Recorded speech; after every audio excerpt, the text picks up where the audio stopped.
Well, thank you for joining us and welcome to the latest in the Miller Knoll Insight series online. My name is Mark Catchlove and I lead the Insight Group, and we're responsible for sharing our own organisation's research. But we think it's really important to hear from a variety of voices, and I'm very pleased today that voice is Despina Katsikakis. Despina is the head of Total Workplace at an organisation called Cushman and Wakefield, which many of you would have heard from. And she has over 35, although I heard this morning it's probably nearer 40 years experience, leading innovation, research and implementing transformative workplace environments. I'm really looking forward to a great session today. Please use the chat box for questions as we go along, or observations. I always like how you like to comment as well. And I'm going to field them to Despina at the end. There will also be a follow-up email with the slide deck being all sent out with lots of links tomorrow. Despina, thank you very much for giving up your time to join us. Looking forward to a great session. Over to you. Thank you very much, Mark. And thank you, everyone, for making the time to join today. It's great to be here and to have the opportunity to share with you some of our insights, both from what we're hearing from clients, from the data we're collecting, and looking at how we're bringing that to life with a couple of case studies. So I'm going to sort of jump right in, because one of the most interesting aspects of the last couple of years, and Mark said I've been doing this for a long time, it's 40 years, I think, this year since I joined DGW in London, so that really dates me. But what's happened in those 40 years and in these last 3 years is that real estate has moved from being seen as a cost for the organization that needs to be reduced to something that can enable strategic outcomes. And particularly in light of the pandemic, we've seen that real estate continues to be challenged with delivering cost reductions and efficiencies, but now it's really much more focused around how to future-proof portfolios to align more to talent as well as cost, how to deliver the very complex ESG commitments that particularly public listed companies are taking on and are being looked at to deliver from their shareholders and employees, and most importantly, how to improve and drive compelling employee experiences. So I tend to group these into these 3 C's of cost, carbon, and culture. And the reason why this is particularly interesting is that each of these are not independent of the other. They are absolutely interdependent, and any decision you make in one will inevitably influence the other. And this is where it becomes a real challenge for corporate real estate in how we deliver that integrated set of objectives in an effective way. So I said I would start with what are we seeing to some of the trends from our clients. We're definitely seeing mandated returns growing, but they're not necessarily as effective as many of the CEOs driving them would like them to be. The reason for that is that choice matters. Employees definitely are looking for flexibility. I'm definitely going to dive into this with some of our data in a minute. What also matters is that commutes are the #1 deterrent globally, whether it's cost, whether it's time, whether it's strikes. If you live in the UK like I do, commutes are a deterrent. And whilst there is enormous noise about amenities alone and coffee and cakes and sugar and events are not going to drive the change. Managing hybrid work requires intentionality. And this is a word I'm going to use many times this morning because it is a very critical word that I think is being ignored. And finally, the most important thing that we're seeing is that ultimately it is all about people and connections. I will use a lot of our data to underpin this, and I'll explore that more in a minute. But first, let's just look at some big business conundrums that are coming up as a result of this. Early on in the pandemic, we saw that people would want to come back to the office in order to access tools, to access resources, because the majority of us were just not set up to work effectively from home. As time has passed, we've all created the right setups, the right acoustics, the right connections. But now the reasons for the office have shifted. They're all about socializing, connecting, learning, being connected with people. And this poses a really interesting conundrum for organizations, because what we've seen in the last 2 to 3 years is a lot of space vacancy, and therefore a real driver to reduce space, to vacate, to sublease. Many of our clients are looking at 30 to 40% less space potentially being used. However, as people want to connect with people, anticipating that increase in office demand is very, very complicated, particularly as it's dynamic and evolving. So what we're seeing is this real tension between how much space is being used and how much space might be demanded. And we're seeing more integration of co-working environments within developments, more demand from landlords to step up and offer flexibility of leases and other spaces within buildings to be able to support this unpredictability. However, what's really interesting for us as a business is that for the most part, most of our clients are actually starting on the right-hand side of this diagram. They're asking the what. What is the optimum footprint and flexibility strategy? What kind of space? What kind of experience? So they're trying to solve for the real estate solution without actually understanding and really interrogating the why. What are the business goals? What are their priorities? What and why do they need to change? What are their people expectations? And when we look at people expectations, I believe that we have fundamentally broken the way we work in the last 2 years. And we haven't properly addressed how will our people want to work in the future. How do we optimize productivity? How do we leverage new technology tools to give us much greater effective collaboration and focus? How do we optimize engagement? But also, where will people work and live in the future?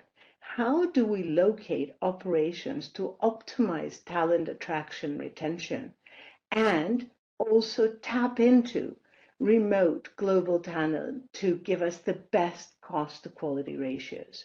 Unless we're able to answer these areas of how work will change, where will people work and live, why as a business do we want people to be in a particular location, we certainly cannot answer the what real estate is required. So a lot of the work that we do is actually trying to help our clients create an evidence-based set of business objectives and a business case that primarily identifies the critical aspects and components of the employee experience. We look at employee experience in terms of 5 very specific measures: people's ability to focus, to team, to bond with colleagues, to renew throughout the day, and to learn. And we map those metrics against the attributes that will make the most impact to the employee experience, from location, workplace design, technology, services, culture and policies, and so on. What's really important to us is to be able to create compelling and actionable recommendations that helps our clients identify what to invest in. I'm very excited because our experience per square foot proprietary tool, which we've been using extensively the last 3 years, now has over 10 million data points from 100 countries around the world and a very high level of over 50% participation. So it gives us a very robust set of data to go from.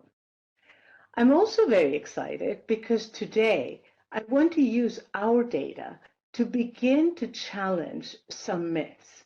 But to do that, I'm not just going to use our own data.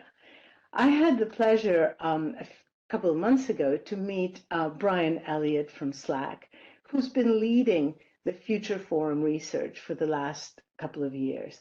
And they have some very compelling data which aligns incredibly with our own data. So I wanted to bring both to you today and look at it from two different lenses. And the first myth I want to address is this issue of mandates, that in order to get people back into the office, actually what we need is mandates. And we're hearing it very loud and clear from many CEOs. But if I start with some of the Future Forum data, what they are seeing in their data is that flexibility is actually key to the battle for talent. 73% of people are open to new jobs if they're unsatisfied with flexibility, and it is now second only to compensation in driving employee satisfaction. What I found incredibly exciting was being able to map our own data on demand for flexibility alongside the Future Forum data. So what you see on the left in the bubbles is the experience per square foot demand for flexibility. And you see here that 79% of the employees that we've surveyed want location flexibility. And the Future Forum data says 80% of their participants want flexibility of location, of where they work. What's even more surprising is that our data on flexibility of when people work is completely aligned. Both our sets of data say that 94% of employees want flexibility of when they work. And this is incredibly important because when we look at those two components of locational flexibility on the left and schedule flexibility on the right, what you see in these graphs is that alongside the 5 components of experience that I outlined earlier, in the gray are people that have no choice against the blue of people that have choice of where they work. And you see that they have a 27% better experience when they have choice of where they work. But what's even more exciting is that they have a 40% better experience when they have a choice of when they work. When we extrapolate that data and we align it with engagement data, we actually see that people's engagement, that's their pride in their company, their intention to stay, their motivation, their ability to do their best work, or recommend the company to others, is 25% higher when they have location flexibility and 24% higher when they have schedule flexibility. So flexibility is absolutely essential and critical. And what we're seeing in the Future Forum data is that time matters more than place, exactly like our data is indicating. And employees with full schedule flexibility have 29% higher productivity, 53% higher ability to focus, but very significantly, we're also seeing that flexibility impacts connection to culture. And this is, in a way, almost a contradicting, intuitive piece of data.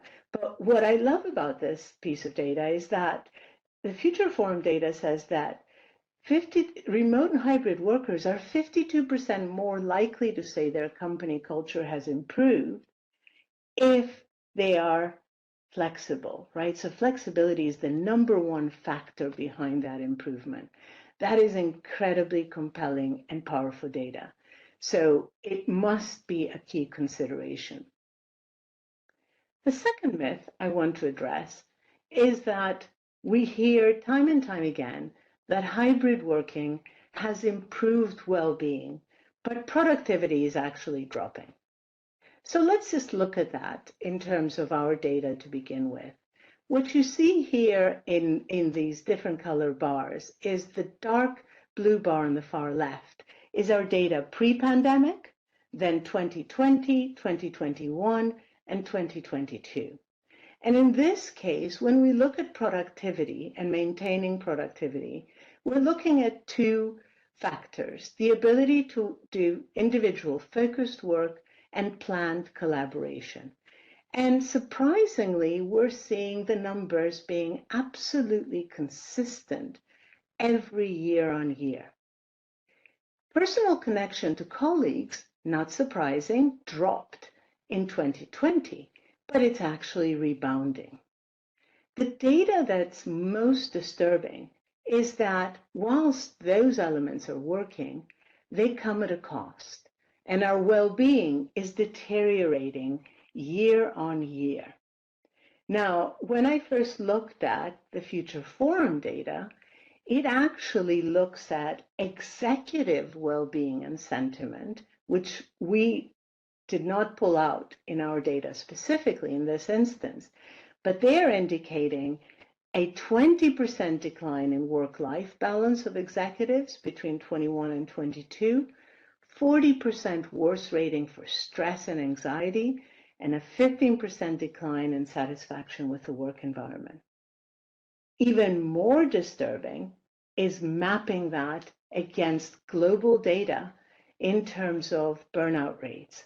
We saw burnout rise 40% in the last quarter of 2022, and we're seeing a notable gap with much higher burnout rates for women and even most highest rates in the younger workers, with 49% of 18 to 29-year-olds saying they feel burnt out. Now that is incredibly disturbing. And in my mind, we are actually seeing only the tip of the iceberg in terms of this data, because not everyone necessarily reports how they're feeling and the fact they're burnt out.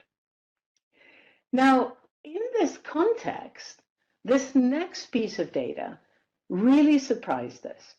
So we looked at well-being measures in terms of 4 components: your ability to support work-life balance by the company, by yourself, your time away, taking time away from work, and your overall well-being. And what the colors here show is that the top 2, the red is having no choice and being a remote worker, and having no choice but to come into the office. And then the light blue is having choice and being remote, and the dark blue is having choice but choosing to come to the office. And what you're seeing is that across all 4 of these metrics, choice and choosing to come into the office actually positively impacts all well-being measures. Now, this did surprise us, but I actually think that some of the stats that are following might be able to answer why this is happening. So this brings me to the last myth I want to address, which is if people can do their job from home, really there must be no reason or purpose for the office. But when we look at why people want to come to the office, the number 1 reason is their ability to socialize, to connect with their coworkers, to be part of a community, to collaborate. And the number 3 reason is to separate their work lives from their personal lives, which I think gives us a clue as to why our numbers in the previous data set look the way they do. Access to tools and technology is still a factor, and of course, connecting to company culture and the company values. What's really interesting, of course, is that when we look at the distribution of office space pre-pandemic, 67 to 70% of office space was allocated to individual work and only 33% to collaborative connection type of activities. As we move to 2022 forwards, with the demands we're seeing here, this, in many cases, is actually reversing for organizations. It's not as simple as straightforward as that, and again, I'll go into more detail about it, but I think it really begins to shift the priorities and the reason for the office. What's also really fascinating is that the youngest generations are the ones that want to come to the office most. Now, it does not surprise me personally as a baby boomer because actually it was very easy for me to work remotely in the pandemic. All my business networks, personal networks were well embedded. So I had built the trust and the connection with the organization. And you can see that actually baby boomers are the ones that want to be most remote. So in order for the younger generations, though, to come into the office in a meaningful way, we come back to that point I started with in terms of intentionality. We did some really interesting research last year with George Washington University, and we did some statistical analysis on what happens to a team when they come into the office every day versus 2 days a week. What you see on the graph on the left is that the opportunities to have chance encounters between two employees when you come in every day go from 88% down to 29% when you reduce that to 2 days a week. However, that means that you're doing it in a random way and you're not managing it. So the absence of active management of remote work means that it is unlikely that people will be able to do the thing they want to do most, which is to connect with colleagues, to connect with leaders, to learn, to be part of a community.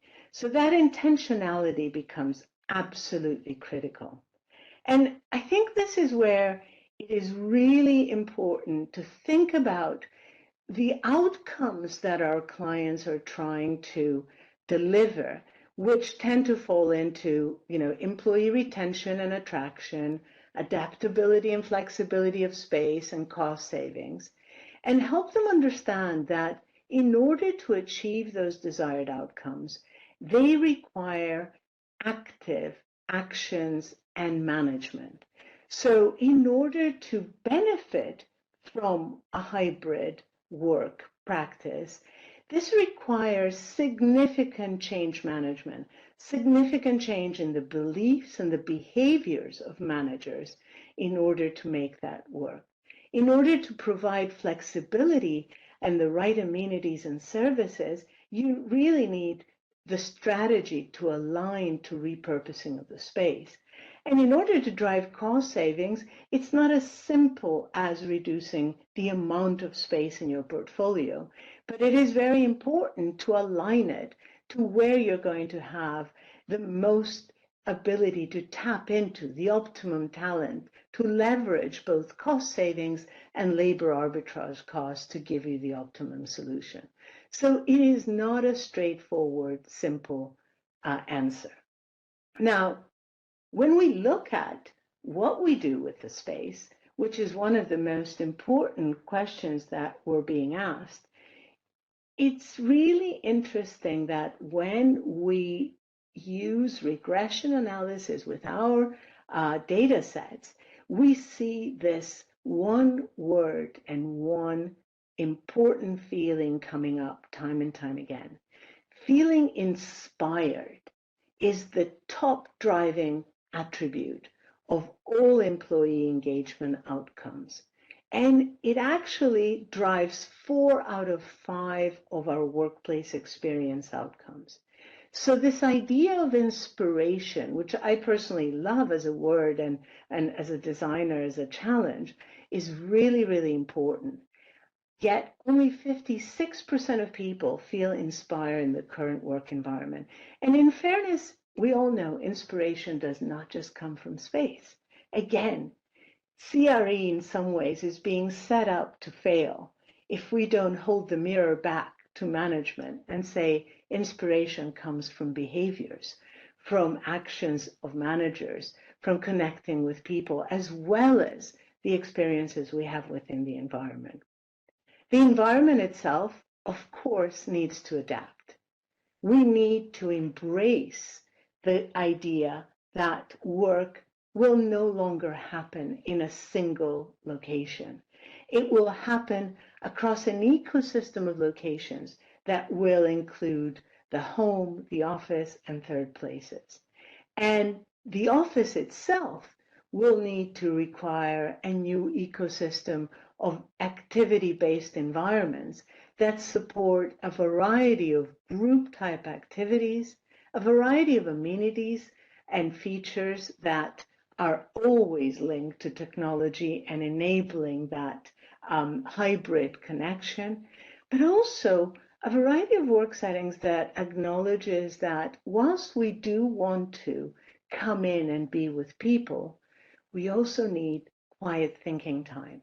We need to be able to focus. We need to be undisturbed. We need to renew throughout the day, and we need to retreat in order to do that. So a lot of challenges in the design of space itself. I think one of the most exciting areas of the last couple of years has been that we started the pandemic in this complete digital equality where everyone was an image on the screen. And it was the most equitable and inclusive workplace experience that we've ever had, I think, certainly in my history of working. How we then continue to support those individual differences as we design the physical places we're coming back to becomes incredibly important. How do we support different personality types? Understand where people's energy comes from, how they make decisions, recognize their difference of communication styles, sensitivities to noise and light, and very significantly, our connection with nature. I think we are social animals, and the reason why we want to get back together is to connect with humanity and one another. So nature becomes a critical component of this.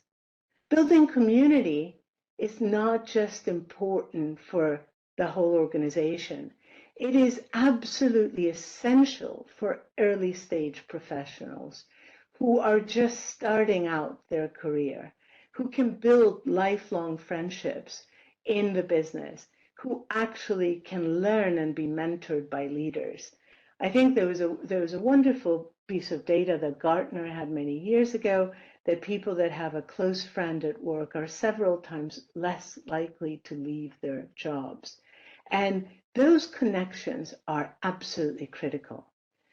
What we try to do is ensure that our clients embrace a hospitality mindset, and we align our experience per square foot areas of focus, team, bond, renew, and learn to the actual experiential design of amenities and services that we provide for clients in order to create a very different focus and treat employees as customers.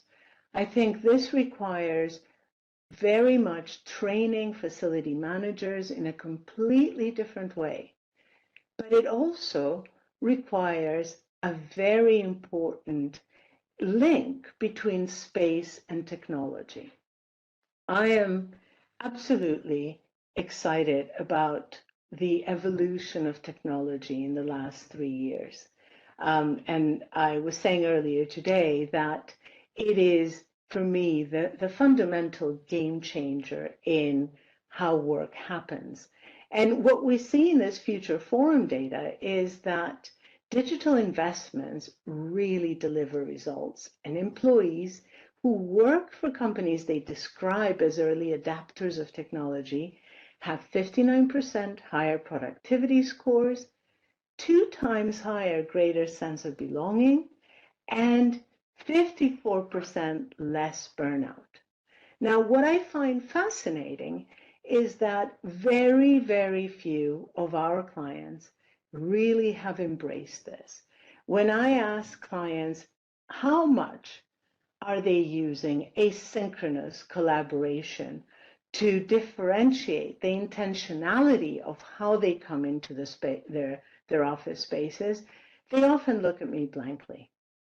So technology is allowing us not only to change work process fundamentally, to create more inclusive, more creative ways of remotely and asynchronously collaborating, but it is actually enriching the built environment in ways where the technology can help customize, personalize the experience to us, help us connect with people, connect with services, and ultimately also deliver those much aspired to cost savings because it can help reduce carbon, it can help streamline services and reduce cost of operations.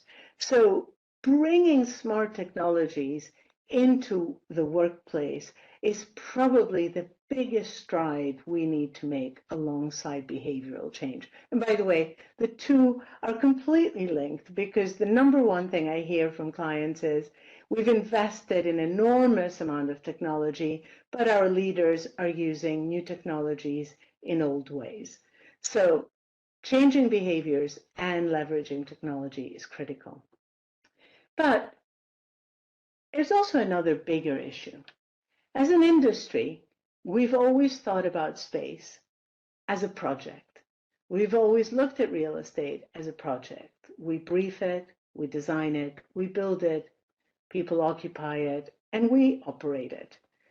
We need to move from that project mindset to an agile and iterative systems mindset and acknowledge that in order to deliver space solutions that will deliver the organizational objectives, we need to embrace the interdependencies that are critical, such as changing mindsets and behaviors, recognizing that there is absolutely not one size fits all, and embracing that need for choice and flexibility. Really acknowledging the individual, personal circumstances, psychological aspects, culture and social conventions of our people, and always approaching a project with an open mindset that allows us to trial, measure, learn, and iterate. The ecosystem of places will continue to evolve, and we need to be using evidence and data to identify what matters and prioritize investment and track impact. There is not a single answer, and anyone that says they have it, I am very happy to debate that with them. We need to change as an industry, and we need to approach this dynamic way of thinking about real estate solutions.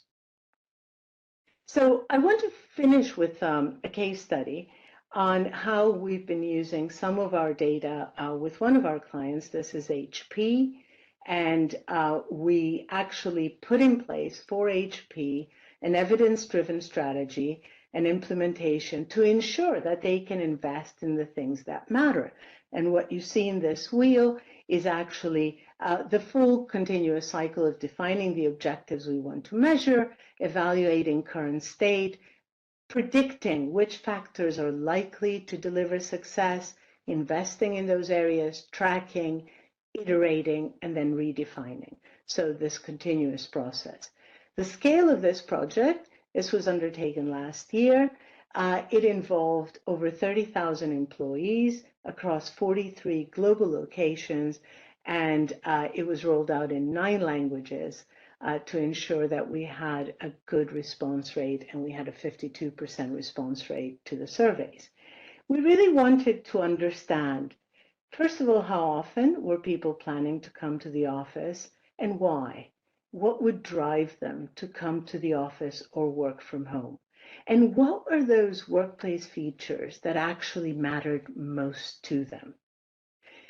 And what we did was actually, in this case, we took our experience per square foot survey and we customized it very specifically with HP in a 2-day workshop, which brought together a cross-functional team of HR, cybersecurity, and business reps. We socialized it by site and by country so people understood why we were doing it. We launched it in 2 phases, so the key sites first, and then the rest of the sites. And then we reported by site in order that specific actions could be taken where they would make the most impact. Now, overall, what we found is that actually over 75% of employees reported that HP was equal or better to other places in experience. And good experience in the office, we know, correlates to high engagement, but it's only one part of what makes good experience. So we wanted to actually drill deeper and understand what those elements were that would make people want to be in the office or not, and what would make an impact to them. Not surprising, people only came to the office half of the time they previously did before the pandemic.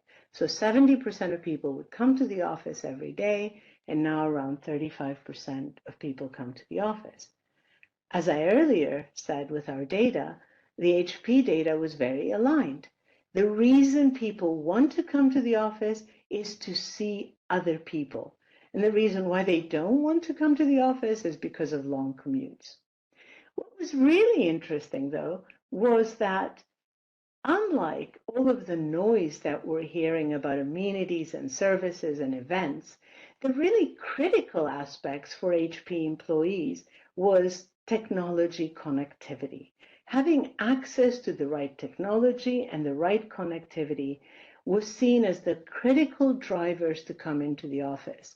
So you'll remember those conundrums I started with, that the tools have been declining and the people have been increasing. Well, in this case, I think it's really interesting because it's both.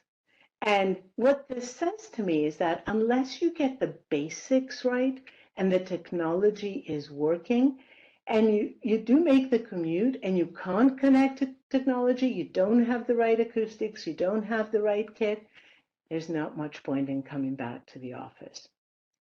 However, what was really then very impactful and interesting for us was that when we really looked at all of the aspects that people said matter to them, and we actually said, if we were to invest in everything, in all the features that you'd like to see, how many additional days would you actually come back to the office for? And for the most part, we really saw about a 1-day improvement in coming back to the office. Now, if you think about that from a business case, that doesn't stack up. So we had to really go back and look deeper and understand in specific locations, what are the things that mattered most to invest in? Prioritize the investment, test and iterate, and see that it made the difference instead of blanket investing across all of the attributes that people said matter to them. So this is very important because I think it reinforces this issue that we need to challenge our assumptions and get very narrow and try and understand the underlying factors of the things that will make the most difference. And very critically for us, make sure you ask things that are actionable. Nothing worse than over-promising and under-delivering. So taking actions is critical. So we use this process in order to create this alignment of investing in the right things, iterating and evolving. So you must start with adjusting the work process and then align the workplace to the work process. Then curate the right experiences and engagement that will respond to the priorities of the functions, the people, the culture in the specific site. But then measure and be able to identify, is it working? If you have areas that have high experience and high utilization, well, you're obviously getting it right. Those that are low experience and low utilization, that's pretty straightforward. You can get rid of them. But the others are much more interesting. If you have high experience and low utilization, it's something you need to investigate or you need to adapt. So it is a constantly evolving process that we want to commit to in order to make an impact. So I'm going to finish with basically just 4 thoughts that are really important for me. The first is that I think in order to deliver improved productivity, engagement, experience, and well-being, you need to be able to bring intentionality. You need to answer the why. Why are you trying to do something different? You then need to enable people in order to be able to do the things that matter. And you need to deliver the what. And we know connection is often one of the most critical elements. However, none of those 3 can happen without collective accountability. Unless you have management behavior, leaders that shift their beliefs and adapt their behaviors to new ways of working, unless you have the team engaged in making the decisions, unless you bring together HR and technology so that space and technology investments are intentional, then you're not going to be able to deliver to those much aspired outcomes. So I'll stop there, and hopefully I've left a bit of time for questions. Great. Well, thank you very much for that fantastic presentation. I'm overwhelmed with questions. So, wow, let's get them going straight away. Carolyn asks, what was the criteria used to measure productivity? 2 criteria. Very early Your on. ability to undertake individual focused tasks and plan collaboration. There are many more factors that influence productivity, but our data looked at specifically those 2 in this instance. And Tim, I hope that answers your question as well. Joanna, and I've checked how it's pronounced, and it's pronounced Joanna, wonders, is this across all countries or just Anglo-Saxon? So I can tell you that the Future Forum is Australia, France, UK, America, Germany, and Japan. How about your data, Despina? So our data is across 100 countries, so it is really across a very, very wide spectrum of cultures. In terms of when we look at return to office timelines, typically we see 2 days a week for most regions in North America and Europe, but in Asia Pacific, we have higher return to office demand. Those tend to be because of cultural issues, much more hierarchical organizations, but also the lack of having the right infrastructure at home to support remote work. And I guess that brings me on to another question from Carolyn, who said recent Gensler research showed that people will come into the office just to get work done, including individual work. How did that compare to your data? Yeah, very much so. And I think this issue of being able to compartmentalize and create space to do work is something we are not talking about, right? I said at the beginning, I firmly believe that we broke work process. If my diary is on back-to-back virtual Zoom calls, I am not able to do the work unless it's out of hours, unless it's over the weekend. And we're seeing that in the burnout rates. We're seeing much longer working hours. So while those productivity metrics have remained stable, I personally believe that we're going to see some very disturbing data in the next couple of years as all of the impact of those pressures build up. Okay, I'm going to ask you two questions in one now, but they are linked. So one from Matt Hollis. Hi, Matt. Hope you're well. Given the clear statistical benefits of having people spending time in the office some other time, but the barrier to this being the commute, how are clients thinking about redistributing the location of their real estate portfolios? And then Michael asks, while the office is far from dead, can we even hazard a guess as to the impact on the demand for office space per head today, tomorrow, 3 to 10 years? They're kind of connected.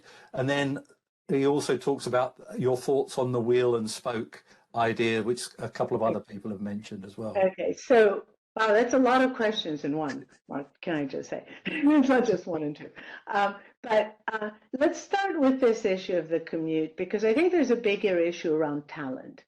And what we're seeing is that there is a real interest in a lot of our clients to tap into talent that is in what we would typically call second-tier cities that provide more livability, more affordability, connections to universities where you can access talent directly, and it becomes a much easier commute profile. So we're seeing a lot of portfolio redistribution to recalibrate how much space do you need in CBDs against these second-tier cities.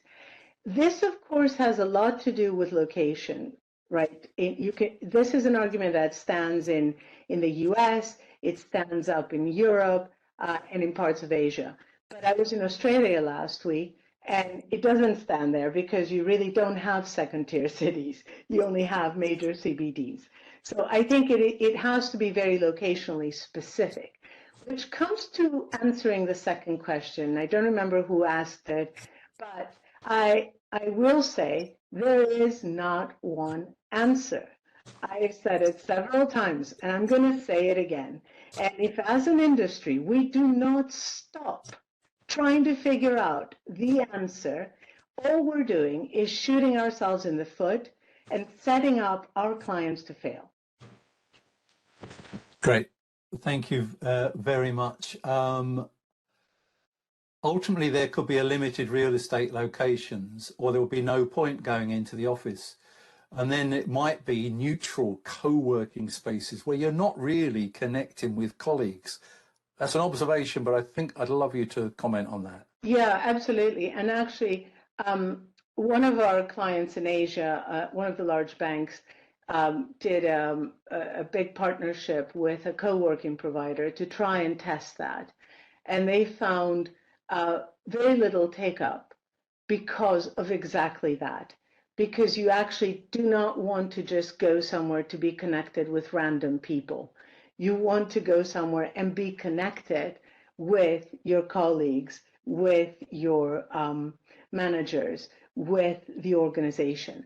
So I think we're going to, I think we're seeing a lot of co-working being integrated into developments to create that buffer and that flexibility that I started with, which is giving occupiers the ability to have less space in a building, but to tap into space within the same building where they can bring teams together.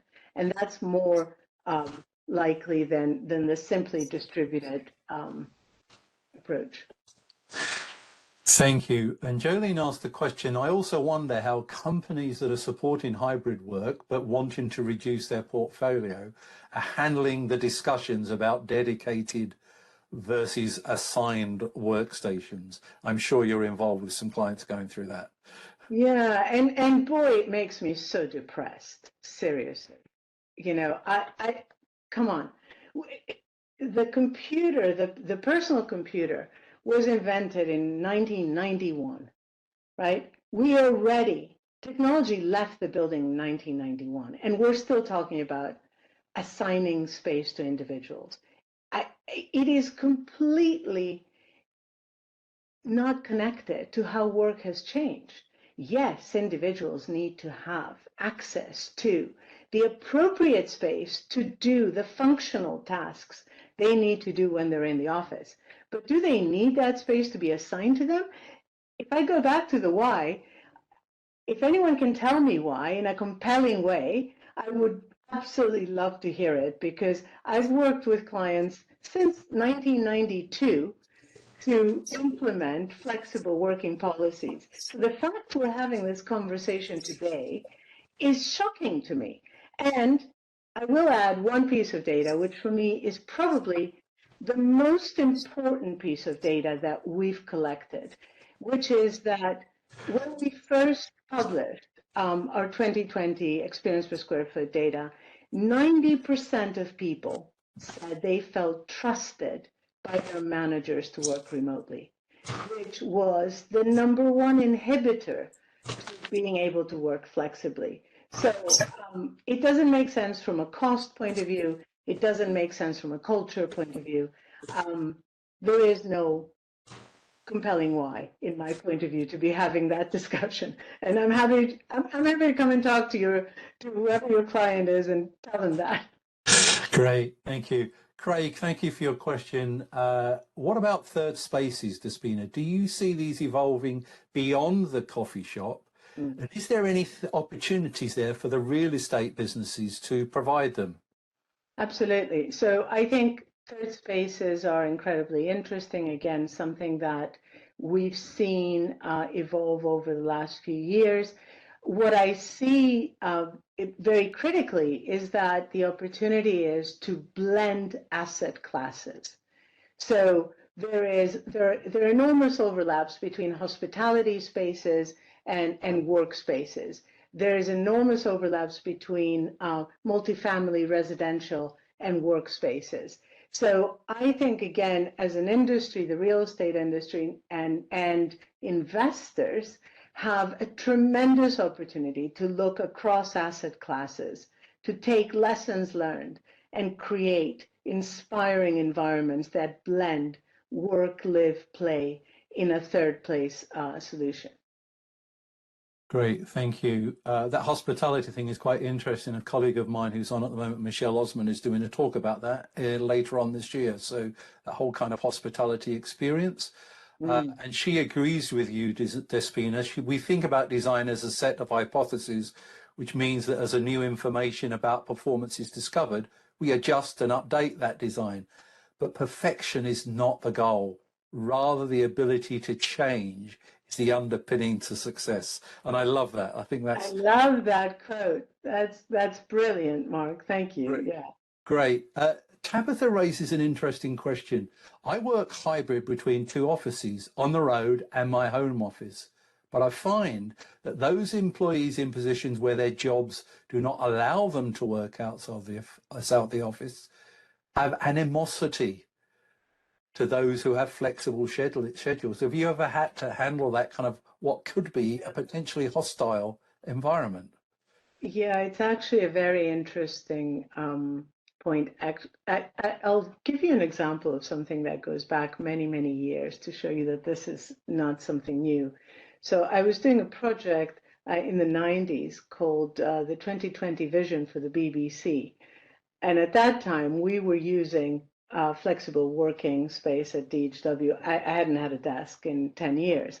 And I walked the Director General of the BBC around the space and showed him how we use space. And I said, and this is the space of my assistant who has a desk assigned to him because he's here all day long. And he said, right, I see what the future is. It's reverse hierarchy. Those that are enabled by technology to move freely will be liberated from the office, and those that are not, through their work process, will be stuck there. And so I think that it was one of those observations that just really struck me. And it has stayed with me, as you can see, because I do think it's very relevant, because there are certain jobs that require people to be in a single location. And I do think that there is a challenge across those different job roles. I'm going to put one more question to you, and I guess I better put it is from my boss, so I thought I better put it to you. You mentioned having clients that are considering a 30–40% reduction in their corporate portfolio. That's a more drastic reduction that we've been typically hearing. Do you think that as an experience per square foot improves, the demand curve for space reverses? In other words, is there a chance that those cuts will be too drastic over the long haul? Absolutely. And that was that conundrum diagram that I showed right at the beginning, because this is where, as you increase the experience, as you build the intentionality, as you look at the data of well-being improvement, of connection to culture improvement, you will see that curve reverse. However, it is about quality and intentionality. So what we're seeing is a bifurcation of space into Class A, in fact, the trifurcation to super Class A space, and then secondary space. And how, as an industry, we reimagine space that is potentially seen as obsolete is going to be really critical. And in fact, Mark, I will send you to share with the participants a link to a report we just did on exactly that point, on the opportunity through obsolescence of office real estate, which addresses that point. Despina, thank you for another fantastic session. I've learned even more this afternoon, and there will be a follow-up email that will arrive tomorrow with lots of links, and so that'll come to you tomorrow. Some have asked about the recording. That will go on the Miller Knoll YouTube site tomorrow at some point after it's been posted there. But thank you, everyone, and your thank you comes in the form of your applause comes in the form of thank yous in the chat box. Thank you, everyone, for giving up your time to join what was a fantastic presentation. At Despina especially, thank you for your time today. Thank you. Thank you for having me, and thank you all for making the time to join us and for your great questions.